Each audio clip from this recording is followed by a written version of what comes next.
And next up, it's Sativa Wellness Group. Sativa is a vertically integrated medicinal cannabis life science company operating in the UK and in Europe.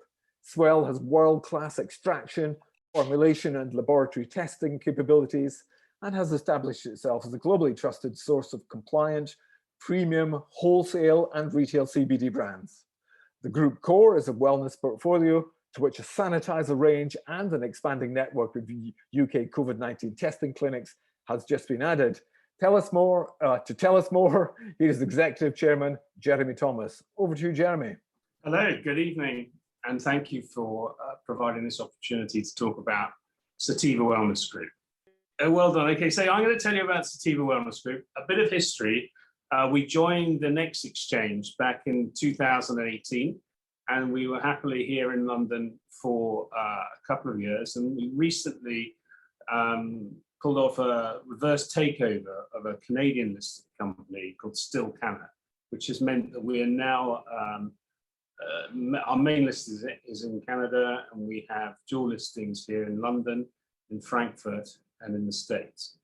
So I'm happy to tell you a bit about the business. If we can have the next slide, please. We have 3 business units.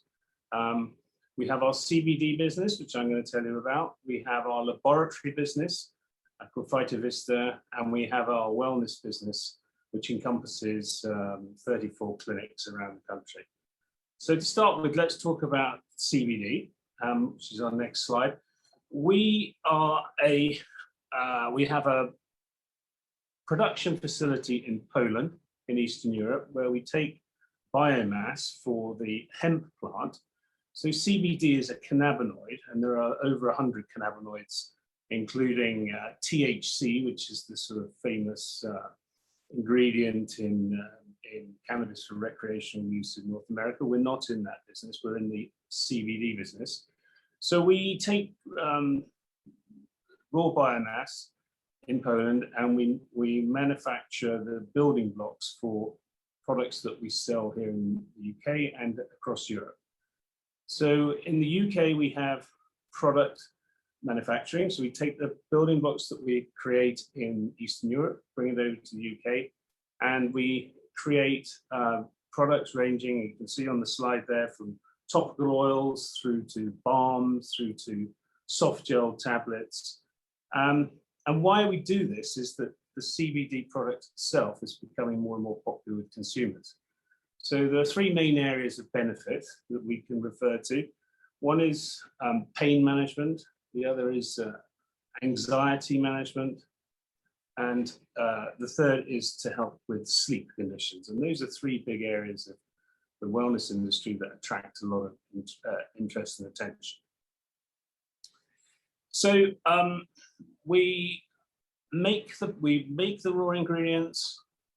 We bottle and manufacture in the UK. We have brands that we distribute. You may have seen our brands in WH Smith's on the UK High Street.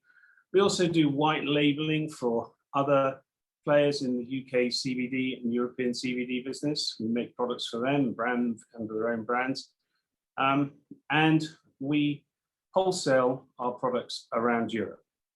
So quality is everything in a new industry like CBD. So one of the first things we did and invested in was our own laboratory business. So we have a laboratory here in the UK called Vita, which tests our own products, but also tests the products for our competitors in the UK and European market. We have facilities, lab facilities here in the UK. We also have a lab in Poland, so we can offer this facility, this service across Europe. And that is a big part of the future for our business, is to take the high road in terms of quality and to demonstrate that to our regulators and our consumers. So with that in mind, we do research and we have partners in King's College London who help us.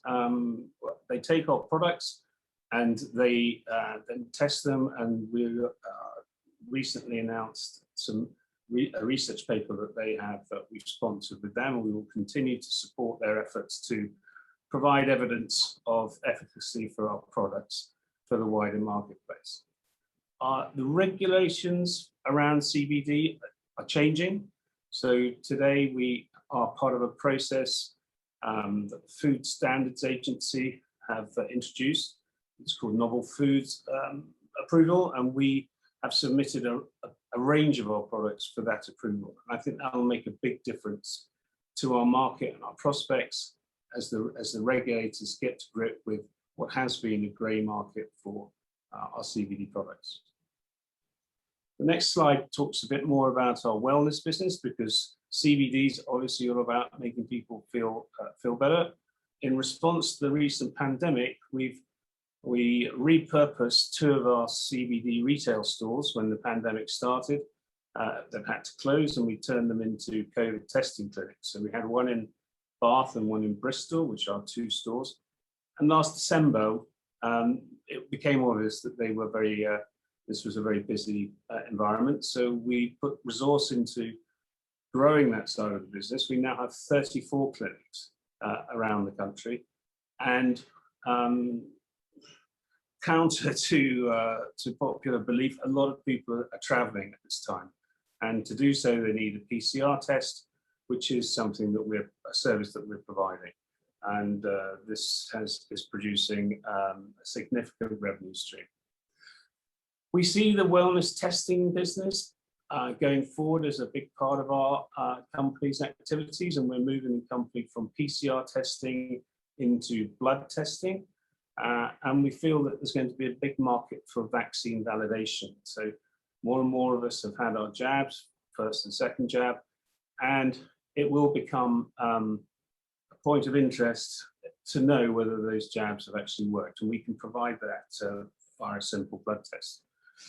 So the 3 areas that we have, to repeat it, are the CBD manufacturing, distribution, branding, and sales. We have a web presence through our Goodbody brands. We have our laboratory and research business, which underpins the quality journey that we put forward to our customers. And we have our wellness testing business, which currently is very busy doing PCR testing, but is moving into blood testing for vaccine validation and for general wellness. So that, in a short and snappy way, is a description of Sativa Wellness Group. Let's just jump in with a question from Peter Higgins, who we also know as a friend of London South East, and his online tag is Conkers3. So I hope you're watching and listening, Peter. Your subsidiary Goodbody Botanicals was recently listed on the UK government website, offering 2 and 8-day quarantine tests for travellers returning to the UK. This offers a significant opportunity for the 30 COVID testing clinics which you have. Could this opportunity be further enhanced during the summer because of the sheer number of holidaymakers choosing to holiday abroad? Sure, absolutely, but we haven't exactly been having a stream of good news on that front at the moment, because we did have one green list country that we were doing tests for people going to Portugal, but that has been stopped this week. But it's very interesting, because I think the mass tourism market is not where we're focused. We're focused on business travellers who pay a premium price for a premium service. So we can take your PCR swab test and we can get it to a lab. The test is done overnight, and you get the results the next morning before 8 o'clock in the morning. And people pay a premium, particularly business travellers that need to know that they're going to be, they have the certificate that they're required to travel. So we think there's going to be many months of future PCR testing work that we'll be doing, but we're looking beyond that to general blood testing for wellness to replace what is a significant revenue stream at the moment. Is it possible to quantify those future revenue streams, or is that a tricky thing to do? No, we put out our Q1 numbers 2 weeks ago, which showed a 4-fold increase in revenues compared to the previous period. And the revenues this month, I think, are going to show an equal accelerated growth. We are very busy at the moment. So to what extent would you say this was an opportunistic strategy, or do you think this is a very carefully thought through thing, or is it a blend of the two, perhaps? It was definitely opportunistic. We saw For what we talked about earlier, WH Smith's, we were due to be in 130 of their retail travel stores. Pandemic came along, they closed all but 30 of them. CBD sales were threatened by that and other restrictions in our CBD market. We had a manufacturing facility here, so we decided to go into hand sanitizers with cannabinoid content.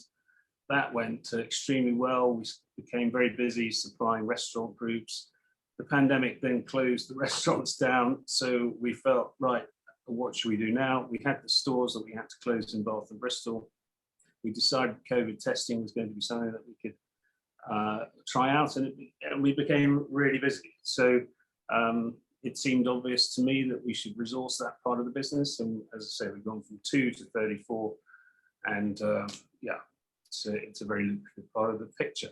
Having said that, our core business is CBD, and we see a very rosy future for that business. We've been held back by a lack of regulation, and that is now coming to the fore with the Food Standards Agency and with Novel Foods, which is the process that we've joined. We feel that the market will polarize around the main players. We're certainly one of those players, and we're looking forward to much more CBD business coming down the track. Okay, now let me take you to Alan Whitehead, who has asked a number of different questions, and I'll chuck out some of them and I'll ask others. Alan Whitehead and Mark Poirier ask, I'd like to ask Geremy about the commercial deal that was struck with Dragonfly. What does that consist of, and what has happened to our share of the Romanian plant? Okay, so as we reversed into Stilcana, this Canadian business, and we did so for strategic reasons and financial reasons. The strategic reason was that it took our story from buying raw ingredients from elsewhere to making them ourselves, and that gave us a lot of control in our supply chain, backed with our own laboratory testing facilities. We felt this was the way the industry was going. Financially, we were attracted to the cash resources in Stilcana, so the reverse takeover gave us access to that cash. With that cash and with those enhanced assets came a dispute that that company Stilcana had with Dragonfly. One of our key targets was to deal with that dispute as soon as we took control. We had, Stilcana had 2 facilities, one in Poland, one in Romania, but had a 50% shareholding in the one in Romania. We have now passed that back to Dragonfly in return for cash and product supply. So it was something that had to be sorted out. Happy to sort it out moving forward. Okay, how much cash was involved, and is the relationship smoothed over and all sorted now, Geremy? Dragonfly are buying product from us now. Yeah, so whilst they get their act together in Romania, because it was a non-functioning asset, they are an ongoing customer for us and for our Polish business. So yeah. Fantastic. Okay, that's a very good answer. Yes, and Alan Whitehead, he just described it as a quite brilliant survival strategy. So the way that you've transmogrified your shops into clinics, he's giving you a big thumbs up there. But he's noting that there are other people listing and other people coming into that marketplace now, and he says, Alan says, I have complete faith in Geremy and the team. There's a but though. There's always a but with these questions. But it feels like we're losing ground to our competitors at the moment. Now, well, are you losing ground to the competitors at the moment, Geremy? No, and we very much welcome these new participants in the London markets. And the last 4 of them, or 3 of them, have gone off spectacularly with links to David Beckham, links to Snoop Dogg, and they've generated huge market caps compared to our own.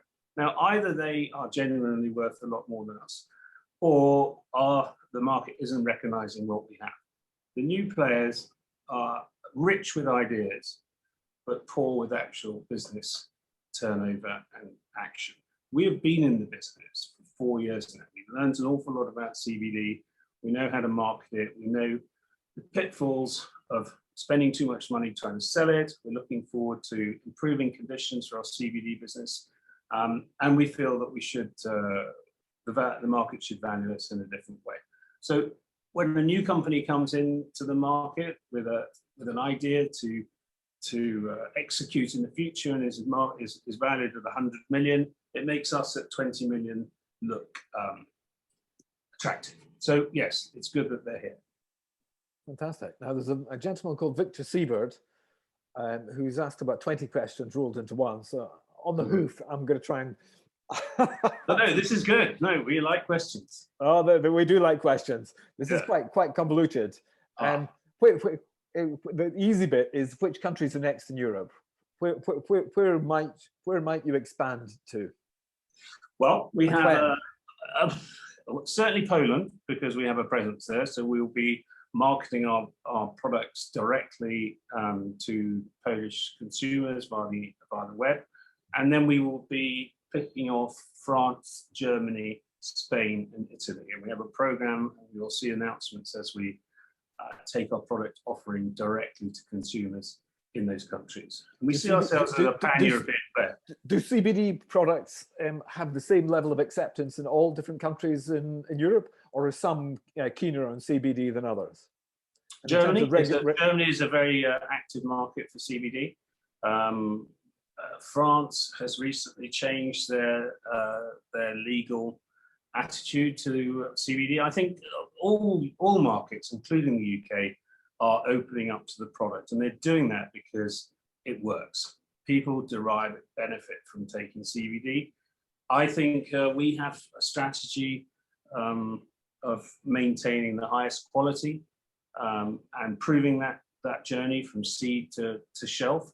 And I think that product journey and that the new regulatory environment will help CBD move forward, the CBD market move forward. But in the UK, we're set to go from 300 million to 600 million. I mean, it's a big growth opportunity, and we're certainly positioned well to take advantage of that. Okay, and how much of that 300 to 600 million, how much of that 600 million do you see yourself as being earmarked for Sativa?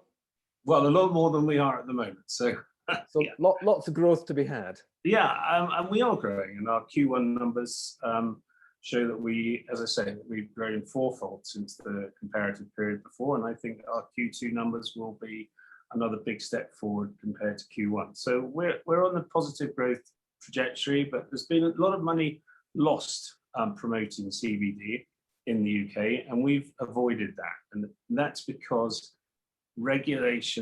lack of regulation and restriction on marketing opportunities. So you can't advertise it on Facebook, you can't advertise it on Google pay-per-click. Up until very recently, Amazon has restricted customers from buying CBD. All those barriers are falling away now, and this is now the chance that we have and others to really push the market forward. But you seriously don't worry, back to Alan Whitehead's question, that the competition is beginning to wake up and get themselves into the UK at the same time as you are enjoying this new lease of life? I think it is about timing, and there's some concerns about, I think we possibly came into the market too early because of the resistance from UK regulators, in terms of the FCA. They've only recently come out and said that they welcome medicinal cannabis businesses to the London markets. We were the first, and that had its advantages early on, but we have been struggling to access further funding in the London markets, which is why we took the decision to reverse into the Canadian business Still Canna. Having said that, since we've done that, things are opening up here in London, and we're excited to be a part of that. Okay. What about free cash flow projections for the year? Asks the same gentleman. Well, as I say, we did inherit some cash from the Still Canna merger, and we've successfully concluded a fundraise on the CSE 2 weeks ago, where we raised another 4.4 million Canadian dollars. We have a strong cash position today, and we feel that if we needed more money, we could get it, but at the moment we're actually generating cash. Okay. From Victor's question, He says, what about the money from the private placement? So I suppose you could tell us the story of the private placement, perhaps? That is the one that we're talking about in Vancouver, that was put together by Canaccord. Yeah, so we have a lot of work to do in expanding our wellness business. So taking those 34 clinics to a greater number, increasing their capability from doing swab testing to blood testing. We think there's a disruptive role we can play in taking the blood testing services further from the lab and close to the point of care, adopting technologies that we'd be looking forward to announcing in the future.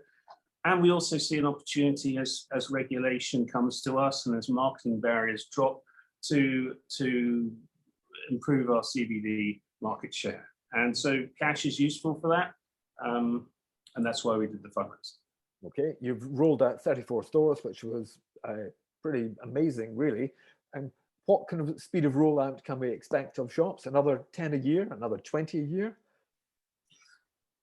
No, I think our ambition goes beyond that. We see a lot of the stores that we have, the clinics now, are in partnership with pharmacies, and there are an awful lot of pharmacies, multiple pharmacy outlets in each town, and certainly in each city.